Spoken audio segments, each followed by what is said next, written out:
हाँ, continuum mechanics है ना। कॉन्टिनम मैकेनिक्स क्या होती है, अपन ने पढ़ी टेंसर। क्लियर। टेंसर में जैसे अपन ने पढ़ा कि कोई वेक्टर है ए, अपन सिंपल क्या लिखते हैं, उसके कंपोनेंट को एक्स वाई जेड की फॉर्म में, जैसे अपन ने लिख दिया एक्स आई वाई जे जेड की। तो अपन ने इसको टेंसर में पढ़ा कि ये एक्स वाई जेड जो है तीन वेरिएबल्स हैं, या अपने पास जैसे 2D हो, दो वेरिएबल्स हो, 3D हो एक्स वाई जेड आ गया, 4D हो एक्स वाई जेड टी आ गया। तो ऐसे 5D हो तो उसके लिए अपने पास वेरिएबल्स नहीं, उसके कारण अपनी बनी टेंसर। अपन ने लिखा कोऑर्डिनेट्स को टेंसर में, ये 2D की फॉर्म में है तो x1 x2, 3D की फॉर्म है तो x1 x2 x3, 4 डायमेंशनल है तो x1 x2 x3 x4। हमेशा ये इंडेक्स ऊपर लिखा जाएगा, ये आई इंडेक्स ऊपर सुपरस्क्रिप्ट में, कोऑर्डिनेट के लिए इंडेक्स सुपरस्क्रिप्ट में ही होता है। क्लियर।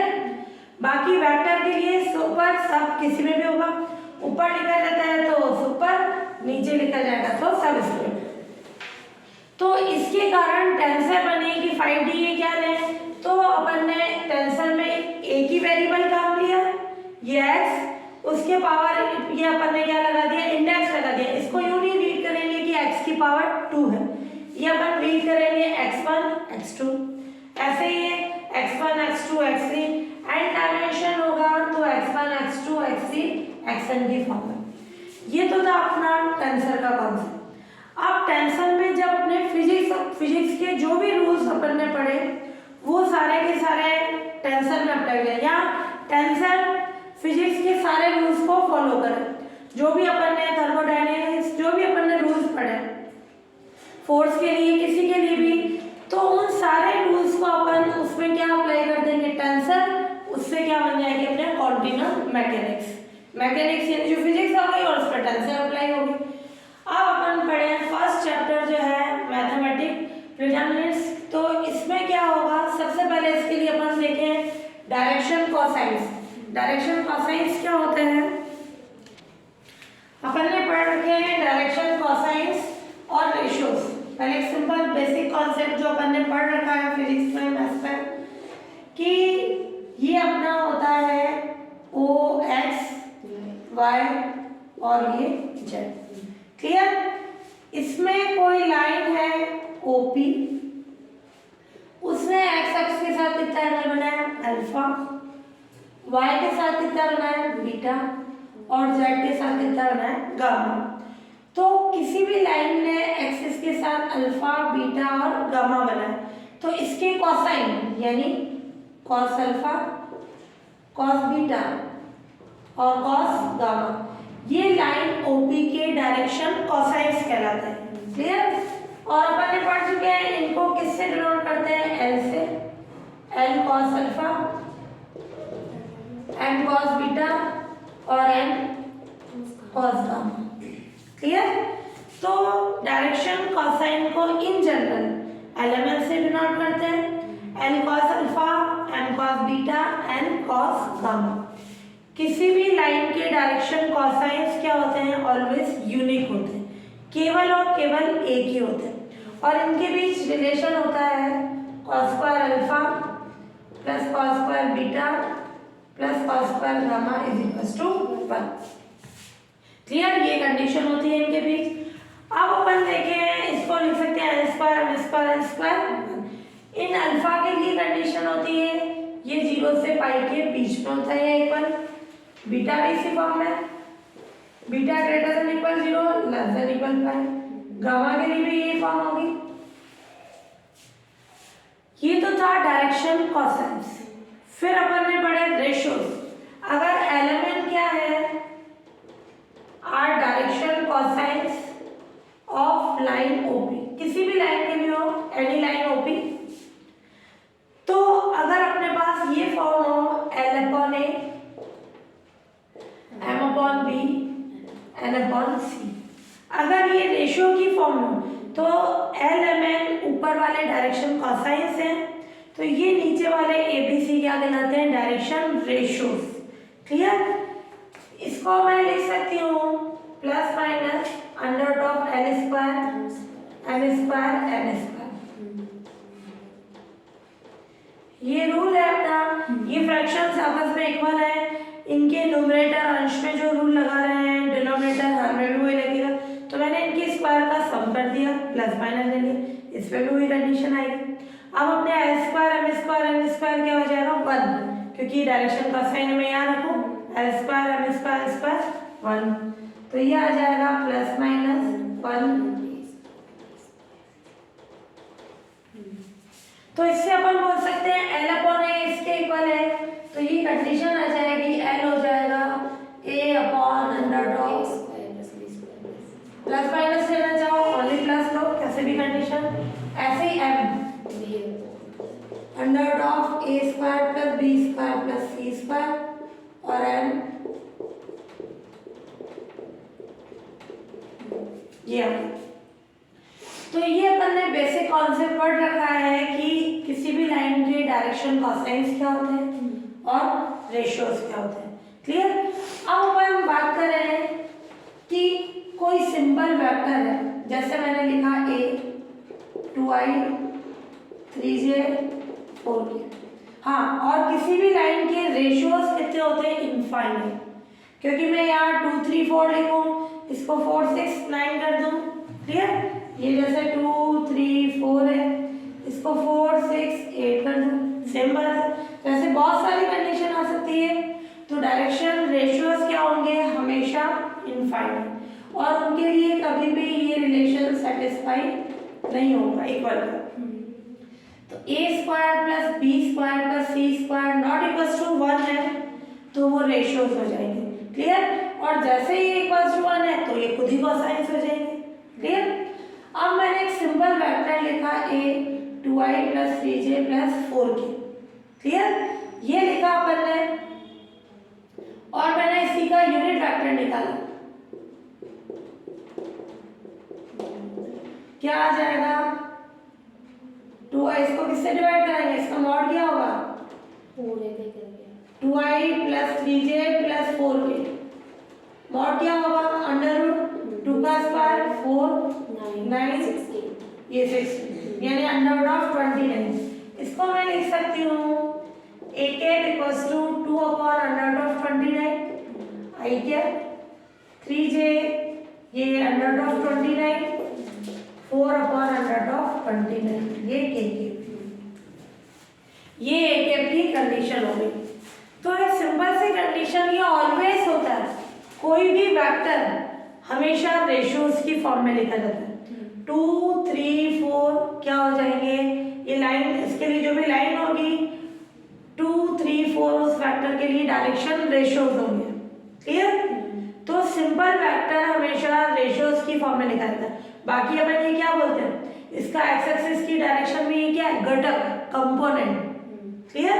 एक्स एक्सिस की डायरेक्शन में कंपोनेंट 2 है, वाई एक्सिस की डायरेक्शन में 3, जेड एक्सिस की डायरेक्शन में 4। जब अपन यूनिट वेक्टर की बात कर रहे हैं तो ये 2 upon under root of 29 3 upon under root of 29 4 upon under root of 29, इनके स्क्वायर का सम करें कितना आएगा, इसका स्क्वायर करें इसका इसका, ऊपर 29 आ जाएगा नीचे भी 29 आ जाएगा, तो वो क्या हो जाएगा 1। तो एक simple vector always direction ratios की फॉर्म में लिखा जाता है, और एक यूनिट वेक्टर किस फॉर्म में लिखा जाता है डायरेक्शन कोसाइंस की फॉर्म। ये a हो गया, और जो अपन ने ले रहे थे और ये मॉड ऑफ है, यानी under root of a square plus b square plus c square हो गया।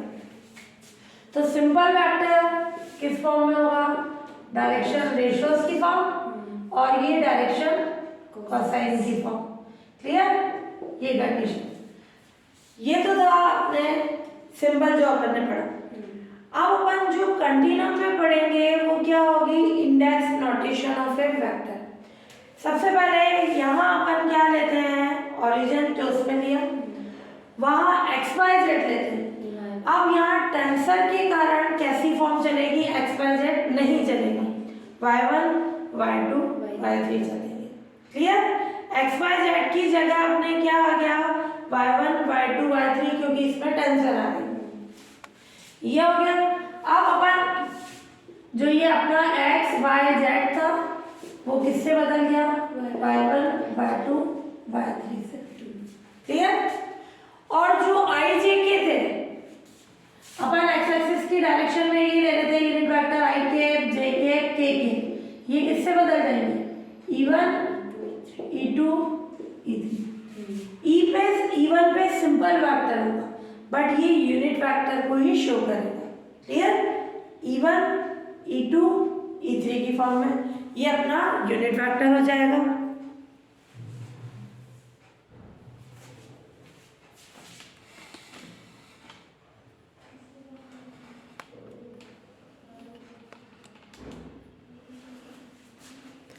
तो ये अपना E1 E2 E3 क्या है, यूनिट वेक्टर की कंडीशन हो गई।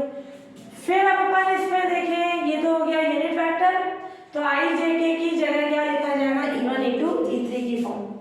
अब वेक्टर ऑफ ए, जब अपन लिखते हैं किसी वेक्टर के कंपोनेंट को तो यहाँ टेंसर की फॉर्म में कैसे लिखेंगे, A1 A2 A3। मैंने ये कोऑर्डिनेट फॉर्म में लिखा है, किसी वेक्टर को कोऑर्डिनेट फॉर्म में भी लिख सकते हैं। ये A1 A2 A3 यानी y1 की डायरेक्शन में इसका कितना कंपोनेंट है, A1, y2 की डायरेक्शन में कितना है, A2, और y3 की डायरेक्शन में कितना है, A3। और A हो जाएगा A1 E1 plus A2 E2 plus A3 E3 की कंडीशन। अब डायरेक्शन कोसाइंस है ऑफ लाइन PQR, ये PQ लाइन है, PQ, उसके डायरेक्शन कोसाइंस क्या हो जाएंगे। अब ये जो PQ लाइन है इस डायरेक्शन में वेक्टर कौन है, A। मैंने क्या बना दिया, एक पैरेललोपाइड यानी क्यूबॉइड का नाम, क्लियर। ये पैरेललोपाइड ले लिया अपन ने। अब इसमें मैंने ले लिया ये कोई पॉइंट है P, इसके पैरेलल ही बनाया, जैसे y1 के लिए ये कंडीशन y2 के पैरेलल हो गया, ये y3 के पैरेलल हो गया, तीनों एक्सिस।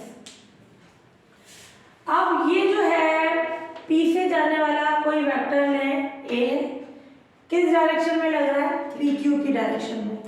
तो इस PQ लाइन ने इस y1 के साथ कितना एंगल बनाया, थीटा। जैसे वहां अपन क्या ले रहे थे, अल्फा बीटा गामा, ये अल्फा बीटा गामा है ना एंगल था। अब यहाँ θ1 θ2 θ3 से चेंज हो जाए, पूरा टेंसर में चेंज करा।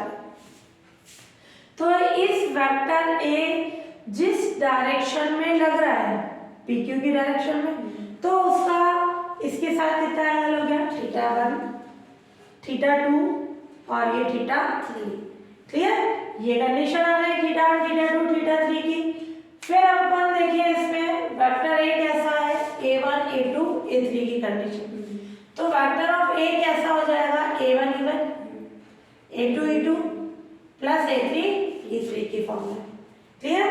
अब अपन ने direction cosines of line PQR, A1 cos θ1 A2 cos θ2 A3 cos θ3। Element की जगह क्या आ गया अपने पास, ये LMN, इसकी जगह क्या आ जाएगा, A1 A2 A3 फिक्स है। हमेशा डायरेक्शन कोसाइंस को किससे लिखेंगे, A1 A2 A3 से, क्लियर। तो A1 हो गया cos θ1, A2 हो जाएगा cos θ2, A3 हो जाएगा cos θ3। और अपन बोलते हैं L square M square N square 1 होगा, तो A1 square A2 square A3 square किसके इक्वल हो जाएगा, 1 के। अब स्मॉल a1 क्या होगा, कैपिटल A1 अपॉन A। जैसे अभी यहाँ अपन ने लिया था, ये क्या था आपने, ये A1 ये A2 ये A3, वेक्टर A के कंपोनेंट्स। A1 को अपन ने किससे डिवाइड किया, मॉड ऑफ A से, यानी A से, फॉर्मूला बन गया ये। तो ये आ गई अपने डायरेक्शन कोसाइन का फॉर्मूला।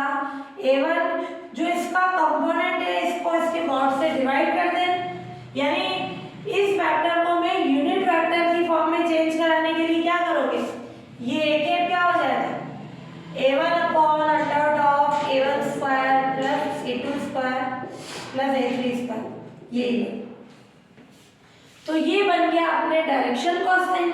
इसको किससे लिखेंगे, A1 ये under of a1 square a2 square a3 square क्या है, मॉड ऑफ a। क्लियर? तो ये अपने पास फॉर्मूला बन गया इससे। तो a1 हो गया a1 अपॉन a, यानी a1 कौन क्या था, cos थीटा। a2 हो गया a2 upon a cos theta 2। a3 हो गया a3 upon a cos theta 3 की कंडीशन। फिर इससे अपन निकालना चाहे a1 कितना आ जाएगा, a cos theta, a2 a cos theta 2, a3 capital A3 a cos theta. तो ये हो गया अपन इंडेक्स नोटेशन ऑफ वेक्टर पढ़ रहे हैं कॉन्टिन्यूम में, यानी जो फिजिक्स थी उसमें अपन टेंसर अप्लाई करके सब नोटेशन का यूज कर रहे हैं ना, जो सारी कंडीशन को अपन ने नोटेशन की फॉर्म में चेंज करा दिया।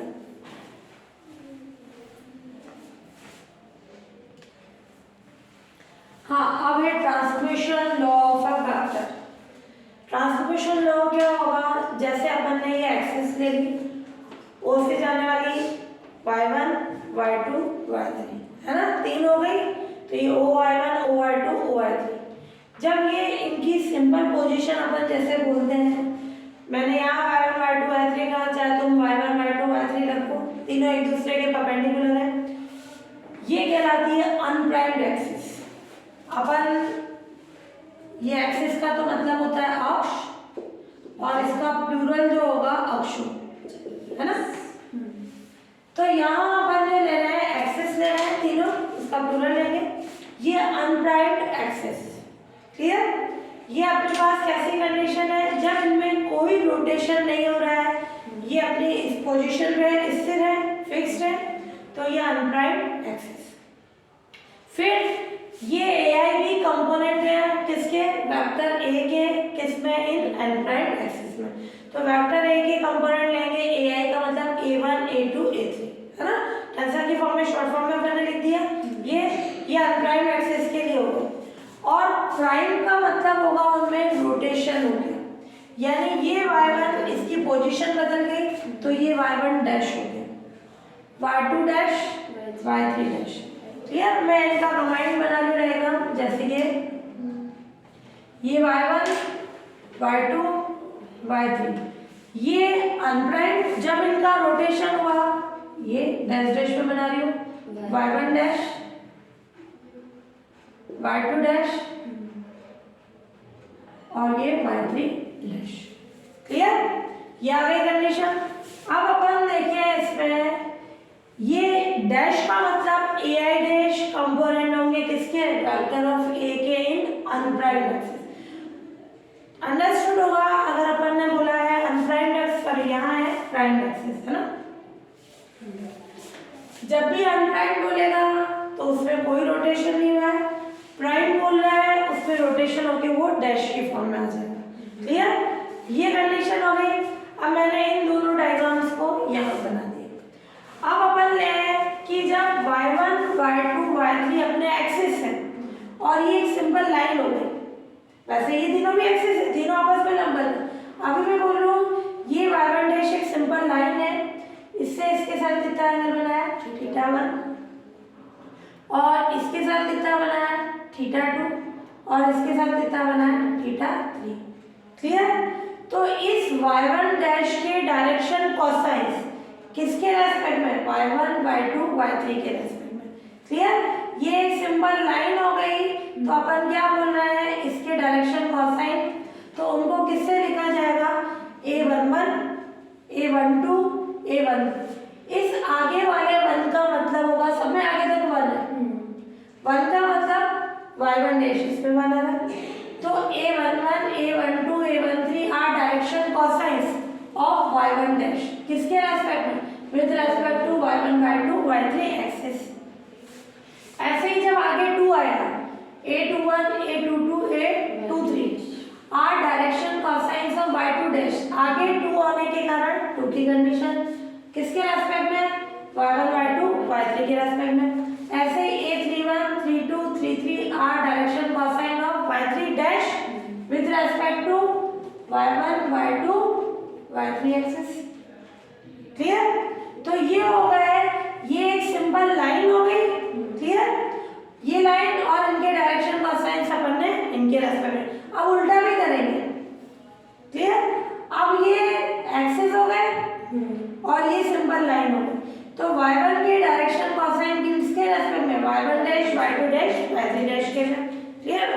क्या बनेगी कंडीशन? हाँ, ये और बुक में कोऑर्डिनेट बना रखा है डायरेक्शन कॉसाइंस के लिए। इन जनरल कंडीशन होती है, डायरेक्शन कॉसाइंस को कोऑर्डिनेट में नहीं लिखा जाता, तो ये कोऑर्डिनेट में मत लिखना, सिंपल फॉर्म में है ना ये। अब अपन ने बोला कि y1 डैश के डायरेक्शन कॉसाइंस ये हो गए, y1 y2 y3 के रेस्पेक्ट में, y2 डैश के ये हो गए, आगे 1 फिक्स हो गया, आगे 2 फिक्स हो गया, आगे 3 हो गया। अब इसका उल्टा कि y1 एक्सिस के डायरेक्शन कॉसाइन लेंगे इन तीनों एक्सिस के रेस्पेक्ट में। अब ये लाइन बन जाएगी, तो इसके लिए इन दोनों की मैं कंबाइन एक टेबल बना रही हूँ, y1 dash y2 dash y3 dash y1 y2 y3। इस y1 डैश के इन तीनों के रेस्पेक्ट में डायरेक्शन कॉसाइंस ये अभी पता पड़े, y2 डैश के इन तीनों के रेस्पेक्ट में ये, y3 डैश के इन तीनों के रेस्पेक्ट में ये अपन जो मैट्रिक्स बनाते हैं सिंपल, क्लियर। अब y1 के उल्टे हो जाएंगे, y1 के इन तीनों के रेस्पेक्ट में पीछे वाला इंडेक्स फिक्स होगा, तो y1 के y1 dash y2 dash y3 dash के वहां लिखना चाहो तो लिखो, नहीं तो इस टेबल से पता चल जाएगा। y1 के इन तीनों के रेस्पेक्ट में डायरेक्शन कॉसाइन क्या होंगे, a11 a21 a31।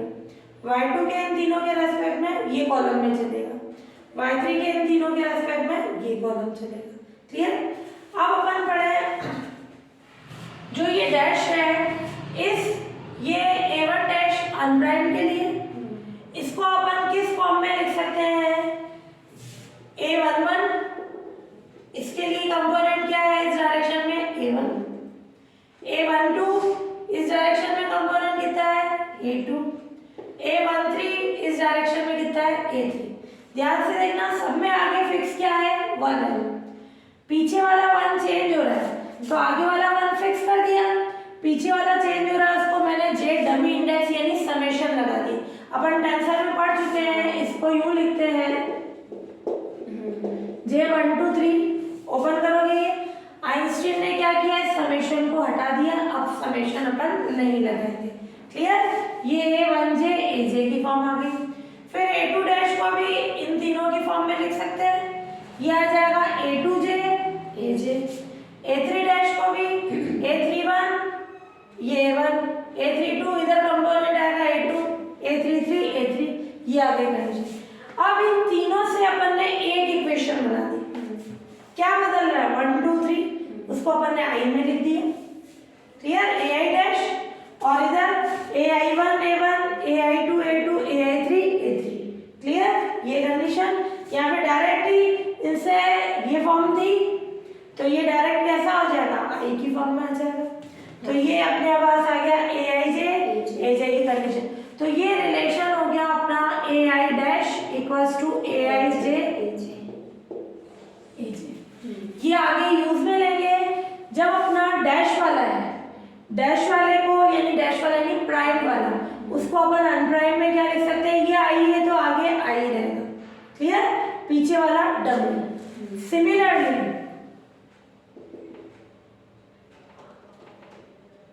क्या होगी कंडीशन, जब मैं सिंपल वाला ले रही हूं क्या आ जाएगा, AJ और ये AJ डैश, उल्टा इसमें पीछे वाला इंडेक्स फिक्स है, तो जब सिंपल को डैश में लिख रहे हैं इधर आइए तो इधर आई रहेगा और इधर डमी आ गया, सिंपल का डैश में, डैश का सिंपल की फॉर्म में, क्लियर। और ये अपने पास कहलाएगी जो अपनी मैट्रिक्स बनी, इसको अपन बोलेंगे ट्रांसफॉर्मेशन मैट्रिक्स। जो ये मैट्रिक्स है ये कैसी मैट्रिक्स बन जाएगी, इसको मैट्रिक्स कौन लिखे, ट्रांसफॉर्मेशन मैट्रिक्स। जो अपने पास ये AIJ I is called transformation matrix, तो क्या होगी,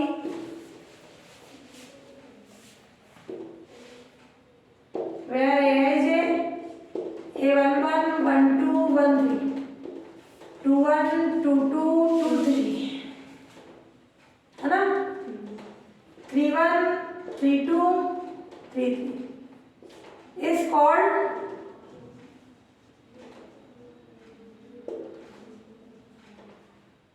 ट्रांसफॉर्मेशन